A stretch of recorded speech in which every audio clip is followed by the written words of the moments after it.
तो ईरान पर हमले की तैयारी पूरी है। किसी भी वक्त वॉशिंगटन से ट्रंप अटैक का सिग्नल दे सकते हैं और ईरान के खिलाफ अमेरिकी ऑपरेशन के केंद्र में होगा यूएसएस अब्राहम लिंकन, जिसे ईरान लगातार तबाह करने की धमकी दे रहा है। लेकिन अब खामनेई ने अमेरिकी एयरक्राफ्ट कैरियर पर हमले की तैयारी शुरू कर दी है। दावा है कि ईरान की Qadir anti ship missile war ready हो चुकी है। इस मिसाइल को खास तौर से समुद्री जहाजों को तबाह करने के लिए बनाया गया है। लेकिन सवाल है कि क्या यह मिसाइल वाकई यूएसएस अब्राहम लिंकन का काल साबित होगी। इस रिपोर्ट में देखिए। रिपोर्ट्स आई थी कि ट्रंप की मादुरो से फोन पर बात हुई है। मादुरो अमेरिका से बातचीत के लिए तैयार है, जिसके बाद 3 जनवरी को अमेरिकी सेना ने वेनेजुएला पर हमला कर दिया था। अब ट्रंप ने खुद दावा किया है कि खामनेई अमेरिका से डील करने के लिए संपर्क कर रहे हैं। ऐसे में माना जा रहा है कि ट्रंप कूटनीति की आड़ में ईरान पर हमला कर सकते हैं। पहली, यूरेनियम संवर्धन पर पूर्ण रोक लगानी होगी। दूसरी, ईरान को अपना पूरा संवर्धित यूरेनियम सरेंडर करना होगा। तीसरी, लंबी दूरी के मिसाइलों से जुड़े प्रोजेक्ट बंद करने होंगे। चौथी, अपने प्रॉक्सी संगठनों का समर्थन बंद करना होगा। और माना जा रहा है कि अमेरिका की पहली स्ट्राइक उन जगहों पर होगी जहां से ईरान की नीतियां तय होती हैं। ऐसे में अमेरिका का पहला टारगेट बेते रहबरी यानी ईरान के supreme leader Ayatollah Ali Khamenei का ऑफिस होगा। इसके साथ ही अमेरिका के टारगेट पर ईरानी संसद मजलिस भी होगी। यहां अमेरिका जबरदस्त एयर स्ट्राइक कर सकता है। अमेरिका का तीसरा टारगेट ईरान का राष्ट्रपति भवन होगा। चौथे नंबर पर अमेरिका IRGC के मुख्यालय पर हमला करेगा ताकि ईरान की सैन्य शक्ति को कमजोर किया जा सके। इसके अलावा साराल्लाह हेडक्वार्टर भी अमेरिका का मेन टारगेट है। इसी हेडक्वार्टर में IRGC और बासिस फोर्स की बैठकें होती हैं और प्रदर्शनकारियों के दमन की नीति तैयार होती है। सिर्फ इतना ही नहीं, अमेरिका बासिस फोर्स के हेडक्वार्टर को भी तबाह करेगा, क्योंकि यही फोर्स ईरान की आंतरिक सुरक्षा संभालती है और प्रदर्शन दबाने का काम करती है। अमेरिका के टारगेट पर ईरान की टॉप लीडरशिप भी होगी। अमेरिका का सबसे पहला target supreme leader Ayatollah Ali Khamenei होंगे। इसके अलावा राष्ट्रपति मसूद पेजेश्कियान भी अमेरिका के टारगेट पर होंगे। ईरान के CDS सैयद अब्दुल रहीम मुसावी के खिलाफ भी अमेरिका बड़ा ऑपरेशन चलाएगा। सिर्फ इतना ही नहीं, दावा है कि खामनेई के बेटे मुज्तबा खामनेई भी अमेरिकी सेना के रडार पर होंगे। रिपोर्ट है कि ईरान में विरोध प्रदर्शन भले ही शांत हो गए हैं, लेकिन खामनेई शासन अभी भी मुश्किल स्थिति में है। 1979 में इस्लामिक क्रांति के बाद खामनेई कभी इतने कमजोर नहीं हुए। ईरान की अर्थव्यवस्था भी ऐतिहासिक रूप से बिखर चुकी है। ईरान ने बड़ी संख्या में शाही ड्रोन के लॉन्च पैड एक्टिवेट कर दिए हैं। दावा है कि ईरान का प्लान USS लिंकन पर बड़े झुंड में ड्रोन हमले का है। एक्सपर्ट्स मान रहे हैं कि अगर ईरान एक साथ 500 ड्रोन लिंकन पर दागता है तो बड़ी संख्या में ड्रोन लिंकन को टारगेट करने में कामयाब होंगे, क्योंकि मॉडर्न डिफेंस सिस्टम इस तरह के हमले रोकने के लिए तैयार नहीं है। और ईरान की कादिर एंटीशिप मिसाइल कोई साधारण रॉकेट नहीं है, बल्कि ये दुश्मन के रडार को चकमा देने में बेहद माहिर है। ये 3 चरणों में काम करती है। लॉन्च होने के बाद पहले चरण में मिसाइल समंदर से बेहद कम ऊंचाई पर उड़ान भरती है। इसकी उड़ान कई बार सिर्फ 5 से 10 मीटर के आसपास होती है, ताकि दुश्मन के रडार इसे ट्रेस ना कर सके। दूसरे चरण में यह लक्ष्य की पहचान करती है। यह मिसाइल अपना सीकर चालू करती है और खुद रडार तरंगे भेजकर जहाज की पहचान करती है। इसके बाद शुरू होता है तीसरा चरण, जिसमें ये जिग-जैग या हाई जी मैन्यूवर करते हुए आगे बढ़ती है, ताकि एयर डिफेंस को चकमा दे सके। इसके बाद ये मिसाइल करीब 500 किलो का बारूद लेकर सीधे जहाज में घुस जाती है और जहाज के इंजन रूम या कमांड सेंटर में पहुंचकर इसमें धमाका होता है और जहाज समंदर में डूब जाता है।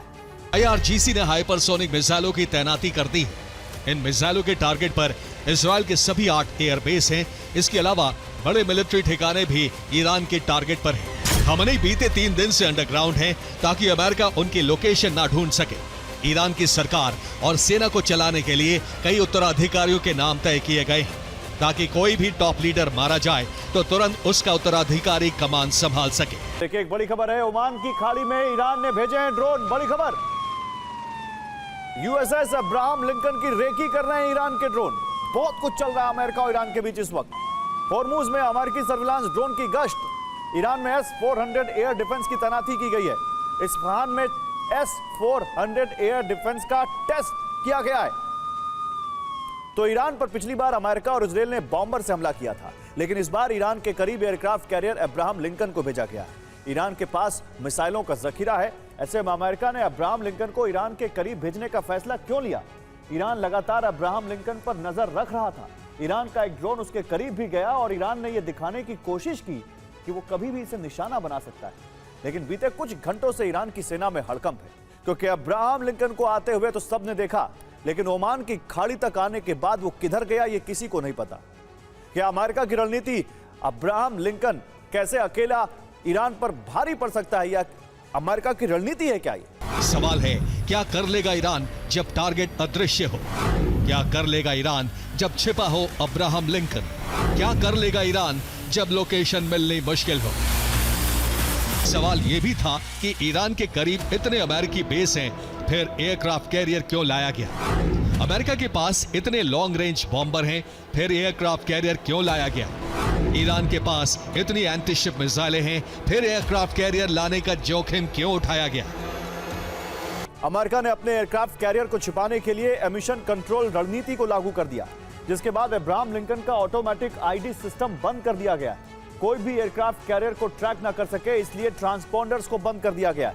ट्रांसपोंडर्स बंद होने से अब्राहम लिंकन से निकलने वाला सिग्नल बंद है और इस स्थिति को किसी भी शिप के डार्क जोन में जाना कहते हैं।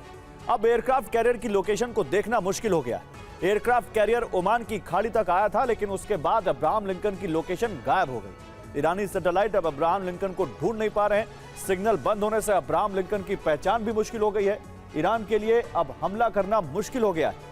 ईरान पर अब अदृश्य तरीके से हमला मुमकिन है, क्योंकि अब्राहम लिंकन पर F-35 जेट तैनात है और इसी पर EA-18G ग्राउलर विमान भी मौजूद है। F-35 स्टेल्थ प्लेन है, इसलिए यह रडार को नाकाम कर देता है। ऐसे हालात में ईरान पर अचानक हमला हो सकता है। ईरान को संभलने का मौका नहीं मिलेगा। EA-18G ग्राउलर विमान की वजह से भी रडार सिस्टम फेल हो सकते हैं। EA-18G ग्राउलर विमान ईरान का संचार सिस्टम भी नष्ट कर देगा। EA-18G ग्राउलर विमान है नेक्स्ट जनरेशन जैमर से लैस। ईरान के रडार और संचार सिस्टम को भ्रमित या निष्क्रिय कर सकता है। पूरा इलेक्ट्रॉनिक ब्लैकआउट किया जा सकता है। ईरानी सेना न तो टारगेट ढूंढ सकेगी, न ही आपस में सही से संपर्क कर पाएगी। तो अब्राहम लिंकन से हमले के दौरान अमेरिका ईरान पर B-2 स्पिरिट स्टेल्थ बॉम्बर से हमला कर सकता है। ये अमेरिका से ईरान तक आने में सक्षम है। यही बॉम्बर बंकर बस्टर से लैस होते हैं और ईरानी सुरंगों को भेद सकते हैं। अमेरिका के पास B-1B लैंसर बॉम्बर भी है। ये सुपरसोनिक रफ्तार वाले भारी बॉम्बर हैं, जो बहुत अधिक पेलोड ले जाने में सक्षम है। ये क्रूज मिसाइल से हमले कर सकते हैं। B-52 स्ट्रैटोफोर्ट्रेस से भी ईरान पर हमला हो सकता है। इनमें लॉन्ग रेंज हमले की ताकत है। ये ईरान से दूर रहकर भी हमले कर सकते हैं। ये क्रूज मिसाइल से हमले कर सकते हैं। ईरान बौखलाहट में इजराइल पर हमले शुरू कर देगा। अरब और यूएई में मौजूद अमेरिकी बेस पर हमले होंगे। फारस की खाड़ी में अमेरिकी युद्धपोत पर हमले हो सकते हैं।